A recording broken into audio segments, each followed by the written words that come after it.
Salut à tous et soyez les bienvenus sur la chaîne qui déboîte. Vous avez certainement dû remarquer depuis que je teste des caméras de surveillance IP que la grande tendance du moment ce sont des caméras avec une grosse batterie et un panneau solaire qui permet d'avoir quelque chose qu'on n'a même plus besoin de brancher à une prise de courant. Ce qui est très intéressant d'ailleurs pour mettre une caméra à l'extérieur. Mais jusqu'à présent, ces produits étaient vendus séparément, ou alors parfois en bundle, mais c'était néanmoins deux produits distincts. Eh bien, aujourd'hui, on teste un pack complet qui comprend la caméra et le panneau solaire, et le tout forme un ensemble cohérent.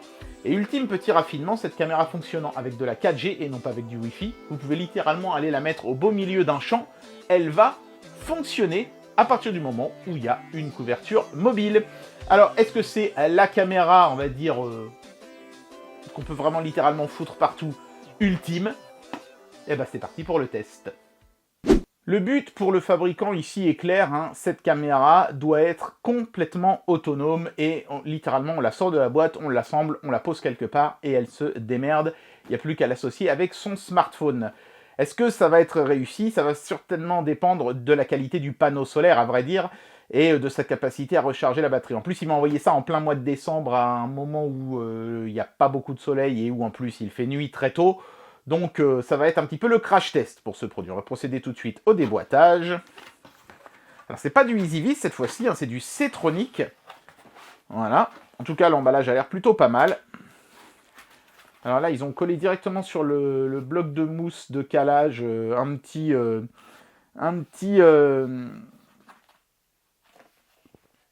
avertissement. Alors qu'est-ce qu'il y a d'écrit? Veuillez vérifier l'utilisation des données restantes de la carte SIM dans les 24 heures suivant l'utilisation de l'appareil. Nous avons installé une carte SIM gratuite sur votre appareil à l'avance et l'utilisation des données n'est que de 100 MO. D'accord, donc on a 100 MO de data offert, c'est bien, c'est déjà pas mal, hein. Ce qui ne peut que répondre à vos besoins du test. D'accord, si vous avez besoin d'une utilisation de données 4G à l'avenir, veuillez recharger dès que possible. Donc on peut recharger la carte SIM qui est fournie ou alors utiliser une carte de votre opérateur. Je pense que ce sera peut-être plus intéressant. Voilà, en tout cas, c'est bien d'avoir prévenu. Donc j'ai une carte SIM pour le test. 100 MO, ça devrait me suffire pour le test. On tombe tout de suite sur le panneau solaire, qui n'est pas immense, mais qui est plutôt quali. Voilà, j'en ai un similaire sur l'éclairage de mon abri de jardin, que d'ailleurs j'avais testé sur la chaîne il y a très longtemps, et qui marche encore, donc c'est des panneaux qui sont durables en tout cas, ça c'est sûr. Est-ce que ce sera assez grand pour alimenter toute la caméra? Ça, le test nous le dira.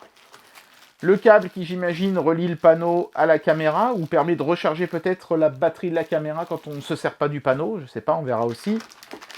Les attaches de la caméra, il y a beaucoup de visseries, quelques chevilles et des petits plots comme ça. Je ne sais pas trop à quoi ça sert. Et j'imagine qu'ensuite, on va avoir la caméra en elle-même. Alors, on a la dock, le petit patron pour le perçage. Donc la doc qui est multilangue a priori, je suis en allemand, voilà, là on est en français, très bien, parfait. Ici, qu'est-ce qu'on a? Ah bah la fameuse carte SIM, donc voilà, alors apparemment elle est préinstallée dans la caméra, hein. D'ailleurs j'ai vérifié et effectivement elle est préinstallée, et là il y a un QR code qui permet de remettre du data, donc je sais absolument pas quel est l'opérateur, là c'est marqué... EIOT Club, alors ça doit être un opérateur étranger, mais je ne sais pas lequel. Voilà, si vous savez, vous pouvez me le mettre dans les commentaires. Je vois que, en tout cas, ils sont en partenariat avec SFR, Orange, donc ça marchera sans problème en France. Il n'y a pas de problème avec ça. Et bien sûr, dans du calage et de carton et de plastique, voilà, une cale plastique ici, nous avons la caméra en elle-même, que nous allons regarder dans le détail tout de suite. Allez, regardons cette caméra de plus près, voyons un petit peu son niveau de finition. Alors le système de fixation de la caméra d'abord, c'est cette plaque métallique qui vient se glisser à l'arrière ici comme ça, hop, et qu'il faut ensuite faire tenir avec des vis qu'on passe dans les trous ici. Ça fonctionnera bien, hein, et ça tiendra très bien, mais c'est un peu moins élégant que le système à clips de chez EasyVis. Néanmoins, je pense qu'ils se sont dit que comme cette caméra pouvait être littéralement laissée au milieu d'un champ ou à l'entrée d'une forêt, par exemple, ça peut être intéressant pour des chasseurs qui veulent sécuriser leur zone de chasse, j'imagine. ils se sont dit qu'avec des vis, il y aurait moins de chances de se la faire voler, parce que si forcément elle se déclipse, on la déclipse, on part avec facilement, quoi. Là, ce sera un petit peu moins facile quand même avec 4 vis qui tiendront l'ensemble. On a les 2 antennes pour la 4G, donc, puisque c'est pas une caméra Wi-Fi, c'est uniquement 4G, qui se déploie ici et que vous pourrez orienter si la couverture est assez faible, c'est pas mal. Le QR code pour synchroniser la caméra avec l'application ici. Ici, vous pouvez voir la zone de fixation du panneau solaire, mais attention, ce n'est pas un connecteur électrique, il y aura donc un petit câble qui ira du panneau à la caméra, ce qui est peut-être un petit peu dommage, vous voyez la connectique qui se situe ici en dessous. Donc là, on voit l'USB, tac, voilà, et ici, on a l'alimentation électrique. Donc on peut carrément enlever tout le machin, c'est ce que je vais faire. Voilà. Donc là, vous avez l'interrupteur on-off, et ici, donc, l'USB. Voilà. Bon, c'est pas mal, c'est étanche, évidemment, vu que c'est du gros caoutchouc bien costaud. La caméra, pardon, excusez-moi, en elle-même, donc, rotate sur 2 axes, horizontal, vertical, c'est du classique. Et ici, à l'avant, vous pouvez voir qu'il y a des projecteurs infrarouges, évidemment, pour la vision nocturne noir et blanc, mais aussi des projecteurs LED, si vous voulez éclairer la zone quand quelqu'un passe devant, ce qui peut soit avoir un effet dissuasif, soit permettre de le filmer avec plus de précision, et surtout en couleur. Voilà, ici, vous avez un capteur de luminosité, un petit micro pour entendre ce qui se passe, et ici, je pense que c'est le capteur de présence, et ils nous disent d'enlever ce truc-là avant d'utiliser la caméra, évidemment. Voilà, capteur de présence qui est utile pour économiser la batterie, parce que sinon, il faut utiliser la caméra en elle-même pour détecter la présence, et elle consomme évidemment nettement plus. Donc c'est un produit qui est cohérent, qui est plutôt bien fait. On va voir un petit peu comment se fixe le panneau solaire dessus. Voilà, donc comme je m'y attendais, le panneau solaire a un petit câble, vous voyez, qui est rifté à l'intérieur. Hop, donc ici, on voit le manchon qui vient se clipser à la caméra. Ensuite, il faudra faire tenir l'ensemble avec 2 vis qui viendront se positionner de chaque côté de la caméra. Voilà, vous voyez les trous de visserie. Vous n'êtes même pas obligé de les mettre, je peux vous dire que ça tient très bien. Il y a une espèce de caoutchouc dur qui fait le grip. Et ensuite, vous venez placer ce câble ici en dessous au niveau de l'USB. Voilà. Donc, petit regret que ce ne soit pas directement par le manchon ici que se fasse l'alimentation. Bon, voilà, c'est juste un bête câble. Vous pouvez aussi, l'enrouler comme ça pour pas qu'il y ait trop de longueur. Attention, il y a un sens. C'est pas de l'USB type C, c'est du micro USB. Voilà. C'est pas compliqué à faire. Hop, c'est fait. Le système est prêt à fonctionner. Et ça fait un ensemble plutôt cohérent, ma foi. Donc ça, c'est pas mal. Écoutez, maintenant, ce que je vais faire, c'est que je vais aller l'installer dehors. Je vais jouer le jeu, je vais pas mettre ça dans ma maison, je vais le mettre dehors. Et on va voir si j'arrive à m'en servir. Je vais peut-être essayer de le fixer, je sais pas, à mon abri de jardin ou un truc comme ça. Est-ce que je le laisserai ensuite? Je ne sais pas, on verra, ça dépendra du panneau solaire. Je vais être gentil, je vais essayer d'orienter le plus possible le panneau solaire plein sud, sachant qu'il est orientable. Vous voyez, on peut le faire tourner quand même sur à peu près 90 degrés. Sur le dessus, il y a les antennes qui peuvent gêner, donc attention à ça.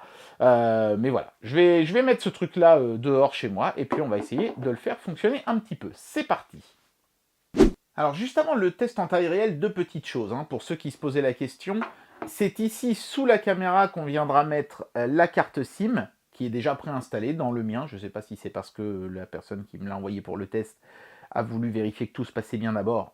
Peut-être que vous ne l'aurez pas dedans, mais moi c'était déjà le cas. Et on peut aussi mettre une carte mémoire transflash pour enregistrer les allées et venues des gens qui passent devant la caméra, même si vous recevez une photo notificative évidemment sur votre smartphone. Il y a également un petit bouton de reset si vous avez besoin de remettre la caméra en configuration sortie d'usine. Voilà. Sinon après c'est vraiment super simple. On télécharge l'application mobile, on scanne le QR code de la caméra et voilà, elle apparaît en ligne. Tac. On va vous demander de changer le mot de passe parce que par défaut c'est admin, donc c'est clair que c'est une bonne idée de le changer. Tout ça se fait depuis une interface qui est traduite en français, il n'y a pas de problème là-dessus, mais qui est un peu austère. J'aurais bien aimé quelque chose d'un petit peu plus illustré peut-être, un petit peu plus coloré ou dynamique, comme chez EasyViz. Bon, ils ont voulu faire sérieux et pro, c'est bien aussi d'aller droit au but, ça fait peut-être un petit peu moins gadget. Et je vais faire le paramétrage, bien sûr, et puis vous montrer un petit peu en détail l'appli, et ensuite on fera le test grandeur nature. Voilà, donc l'interface de la caméra n'a rien d'exceptionnel, hein. Ici, vous contrôlez la direction. Vous voyez que ça fait tourner le moteur derrière. Hop, voilà. Ici, vous avez le mode miroir qui vous permet de hop, voilà, voir la caméra dans le bon sens. Vous voyez que là, par exemple, c'est à l'envers, justement. Donc, vous pouvez mettre en mode inversé gauche-droite ou vertical. Ça, c'est pas mal parce que quelle que soit la position de la caméra, vous aurez toujours l'image dans le bon sens. Vous pouvez régler la fonctionnalité de la lumière. Voilà. Donc ça, en fait, là, par exemple, je peux l'allumer. Voilà, là, je suis en noir et blanc. Et là, hop, je vais être voilà, en plein jour et vous voyez le spot qui s'est allumé. Donc, en fait, ce qui est pas mal, c'est que vous pouvez littéralement, là vous voyez je reçois une alerte de mouvement, hein, ça fonctionne bien. Ce qui est pas mal, c'est que vous pouvez littéralement forcer la caméra à passer en mode nocturne, même en plein jour. Vous avez vraiment la main sur tout. Je trouve que si l'interface est plus austère que celle de chez EasyViz, hein, ça se voit, hein, je pense que vous pouvez le constater à l'écran, elle est néanmoins beaucoup plus complète. Et ça fait plaisir parce que bah, du coup, vous avez l'impression d'avoir quelque chose de plus professionnel. Voilà, bon après, chacun trouvera midi à sa porte, il y a ceux qui préféreront un truc plus fun à la EasyViz ou quelque chose de plus pro, quitte à être un peu austère, comme ici ils ont choisi de faire chez Setronic. Il n'y a pas de bonne ou de mauvaise façon de faire, c'est à vous de voir laquelle des deux vous préférez. Voilà. Allez, maintenant, on va se mettre en mode utilisation totale. Je précise juste un dernier truc. Vous pouvez régler un serveur FTP pour stocker vos vidéos là-dessus. Il n'y a pas de cloud fourni comme chez EasyViz, mais du coup, bah, si vous avez un serveur FTP à vous, vous pouvez vous renseigner auprès de votre opérateur téléphonique. Bien souvent, vous pouvez stocker quelques fichiers en FTP, c'est inclus dans votre forfait. Chez Free, je sais qu'ils ont ça. Bah c'est bien parce que du coup, vous n'avez pas besoin de passer par un cloud payant. Vous pouvez utiliser votre propre FTP avec cette caméra-là. Encore un signe que c'est un peu plus pro que chez EasyViz.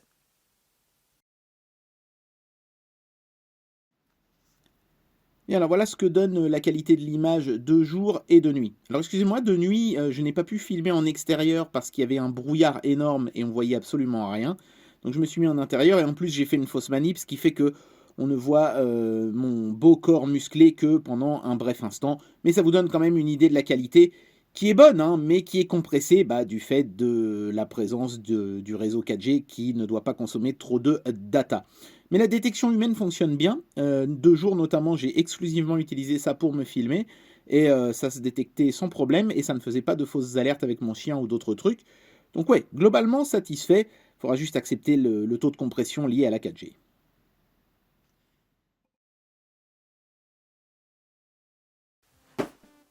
Et bien voilà, j'en arrive à la conclusion de cette vidéo. Je vais vous donner mon avis sur ce produit. Alors la caméra est encore fixée sur mon mur parce que j'ai envie de voir quand même si au bout de quelques semaines, la batterie tient toujours aussi bien. Mais pour le moment, ça fonctionne nickel.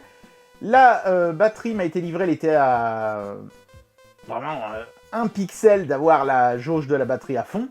Et après quelques heures dehors dans la lumière, alors il n'y a pas beaucoup de soleil aujourd'hui, hein, c'est vraiment nuageux, même presque brumeux, mais néanmoins, la batterie s'est rechargée à 100%, la barre est pleine. Et si je suis aussi vague dans les pourcents, c'est parce que malheureusement, on a une jauge, mais on n'a pas de pourcentage précis qui s'affiche sur la caméra. Alors au niveau des points forts, la caméra, bien sûr, se pose n'importe où, sans connectique, sans avoir besoin de couverture Wi-Fi. On la met à un endroit, on l'allume et ça marche. Et ça, rien à dire là-dessus, c'est vraiment la grande force du produit. Mais la force de produit est aussi sa faiblesse, parce que forcément, comme elle dépend exclusivement de la 4G, il n'y a pas de Wi-Fi dans ce produit, eh ben, la qualité de la vidéo doit forcément être réduite, parce que si vous aviez une qualité de vidéo aussi bonne qu'en Wi-Fi, votre forfait 4G serait consommé très vite, surtout que là, ils ne fournissent que 100 mégas de base. Hein. Je suis allé voir, hein, depuis l'application, on peut racheter de la data, mais c'est quand même pas donné, hein. C'est 29 € pour 6 gigas, valable 3 mois, je crois, un truc comme ça. Donc forcément, pour éviter d'exploser les forfaits, la qualité de la vidéo a été baissée. Vous pouvez l'augmenter dans les réglages, hein. Vous pouvez vraiment régler tout très finement dans cette caméra. Vous pouvez mettre le bitrate à l'octet près à la valeur que vous voulez. Mais évidemment, si vous mettez un bitrate élevé, vous allez éclater votre forfait 4G en très très peu de temps, ce qui évidemment sera un problème. Du coup, vous allez vous retrouver avec une qualité d'image très compressée, qui fait que je ne recommande ce produit évidemment qu'aux gens qui ont besoin vraiment de mettre une caméra dans un endroit isolé. Si vous êtes près de chez vous et que votre problème c'est que votre Wi-Fi porte pas assez loin, peut-être que ce sera plus intéressant de prendre une caméra Wi-Fi et quelque chose qui booste votre signal Wi-Fi plutôt qu'une caméra comme ça, qui sera vraiment idéal, vraiment, je vous dis, hein, si vous êtes au milieu de nulle part et que vous voulez absolument mettre une vidéosurveillance. Après, vous pouvez fonctionner sans la 4G. La caméra enregistrera les séquences vidéo sur la carte microSD qui se trouve à l'intérieur. Mais évidemment, si quelqu'un passe par là, s'aperçoit qu'il a été filmé et se contente de vous voler la carte microSD à l'intérieur, eh bien, il n'y aurait plus aucune preuve contre lui, donc je vous déconseille de faire ça, sauf si la caméra est à un endroit où personne ne pourra l'atteindre. Voilà. Donc un bon produit, mais qui forcément a le défaut de ses inconvénients et l'inconvénient de ses avantages. Dommage qu'il n'y ait pas une fonction Wi-Fi intégrée, ça aurait été pas mal de pouvoir avoir le choix, comme ça on pouvait utiliser ce produit de manière encore plus diversifiée. Mais c'est un produit qui tient ses promesses, et le panneau solaire fonctionne bien. Donc déjà, rien que pour ça, c'est un produit qui mérite qu'on s'y attarde. Et bien voilà, c'était le test de cette caméra de chez Setronic. C'est une marque que je connaissais pas, et manifestement ils se lancent un peu, j'ai l'impression, dans ce genre de marché, parce que leur caméra s'appelait juste la Full HD, c'est un petit peu générique comme nom. Mais c'était un bon produit, ma foi, et je pense que le constructeur devrait prochainement nous sortir d'autres produits de la même veine. J'espère que cette vidéo vous aura plu, et moi je vous dis à très bientôt pour un prochain test. Allez, tchuss!